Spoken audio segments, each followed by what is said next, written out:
त्याच्या वतीनं उपजिल्हाधिकारी या ठिकाणी उपजिल्हाधिकारी साहेबांची भेट घेतली। संबंध बीड जिल्ह्यामध्ये 2 दिवसापासून अतिवृष्टी होऊन ढगफुटीसारखा पाऊस झालेला आहे। मान्य जिल्हाधिकारी साहेबांनी पूर्ण शाळेला सुट्टी दिलेली आहे। राक्षसवाडी, सोमनाथ बोरगाव त्या ठिकाणी पाहिलं तर नद्या पूर्ण वाहत आहेत। अंबाजोगाई तालुक्यामधले अनेक तलाव ओव्हरफ्लो झाले आहेत। शेतकऱ्यांच्या पूर्ण शेतीची जे आहे ती जमिनीतली माती त्याचे निघून पूर्ण जमीन उघडी झालेली आहे।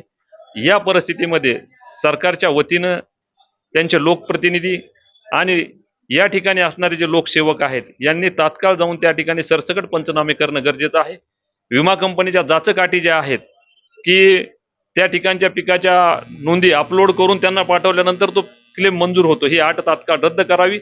सरसगट जे शासनानं पंचनामे केलेले ते पीक विमा कंपनीने गृहीत धरावे आणि या ठिकाणी शेतकऱ्यांना कशी मदत करता येईल ते पाहावे। योगायोगानं उद्या 17 सप्टेंबर आहे। माननीय मुख्यमंत्री, दोन्ही उपमुख्यमंत्री या ठिकाणी येत आहेत।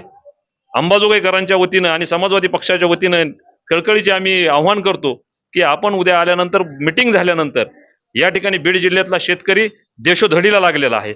या शेतकऱ्यांना मिळणारी मदत आपण उद्या जाहीर करावी आणि या संकटातून बाहेर निघण्यासाठी शेतकऱ्याला मदत करावी, अन्यथा समाजवादी पक्षाच्या वतीनं संपूर्ण बीड जिल्ह्यामध्ये आंदोलन करण्यात येईल। जय हिंद, जय महाराष्ट्र।